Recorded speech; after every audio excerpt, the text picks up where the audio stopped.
कभी सोचा है कि कोई कविता या कोई आर्ट हमें इतनी गहराई से हाँ कैसे महसूस कराती है? आज हम न इसी के पीछे का जो प्राचीन भारतीय विज्ञान है उसे समझने वाले हैं। इसे कहते हैं रस। तो चलिए भावनाओं के इस गहरे समंदर में एक डुबकी लगाते हैं और देखते हैं कि आखिर कला हमारी आत्मा को छूती कैसे है। देखिए, हम सब ने कभी ना कभी तो कविता की कुछ लाइनें पढ़ी या सुनी ही होंगी और उन्हें दिल से महसूस भी किया होगा। पर सवाल ये है कि क्या हम ये बता सकते हैं कि वो जादू, वो मैजिक काम कैसे करता है? आखिर वो कौन सी चीज है जो सिर्फ शब्दों में, यूं कहें तो, जान डाल देती है? जैसे हे खग मृग, हे मधुकर श्रेणी, तुम देखी सीता मृग नयनी।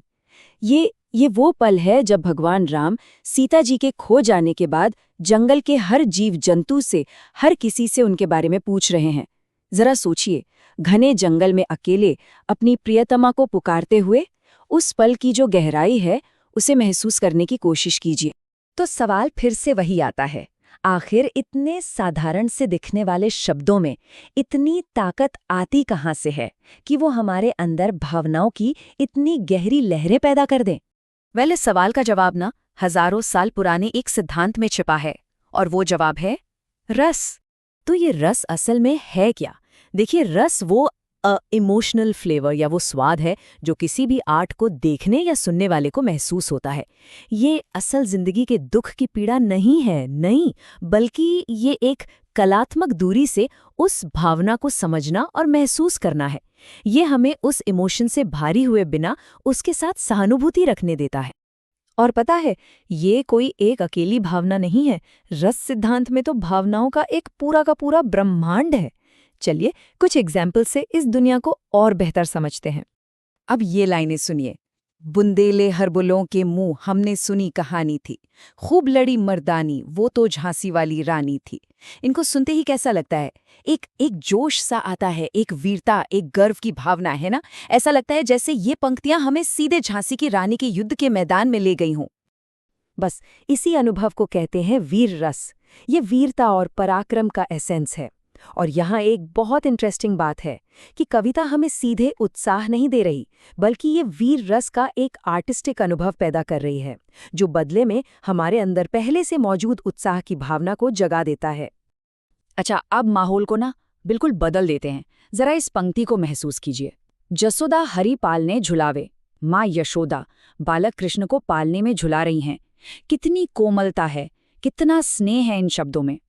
ये जो खूबसूरत एहसास है ना, इसे वात्सल्य रस कहा जाता है। ये है पेरेंटल लव का एसेंस, जिसकी कोर इमोशन है वत्सल, मतलब अपनी संतान के प्रति जो स्नेह होता है वो। और अब एक और बिल्कुल ही अलग इमोशन, शोक विकल सब रोवहीं रानी। यहाँ रानियां शोक में व्याकुल हैं, रो रही हैं। इन शब्दों में एक गहरा दुख और पीड़ा छिपी हुई है। तो आर्ट में दुख के इसी अनुभव को करुण रस कहते हैं।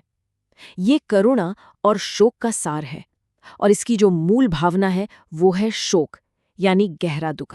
तो हमने देखा कि कैसे अलग अलग कविताएं अलग अलग रस पैदा करती हैं, पर अब सवाल ये है कि ये रस हमारे अंदर आखिर पैदा होते कैसे हैं? इसका जवाब एक और बहुत जरूरी कॉन्सेप्ट में छिपा है, और वो है स्थायी भाव। होता ये है कि हर रस हमारे अंदर पहले से मौजूद एक स्थायी भाव को जगाता है। ये वो यूनिवर्सल इमोशंस हैं, जैसे प्यार, जोश, दुख, जो हम सबके दिल में कहीं सोई रहती हैं। ये भावनाएं हमारे इंसान होने के अनुभव का एक हिस्सा है, जो बस एक आर्टिस्टिक चिंगारी का इंतजार कर रही होती हैं। और यहाँ ये कनेक्शन कितना साफ दिखता है, देखिए।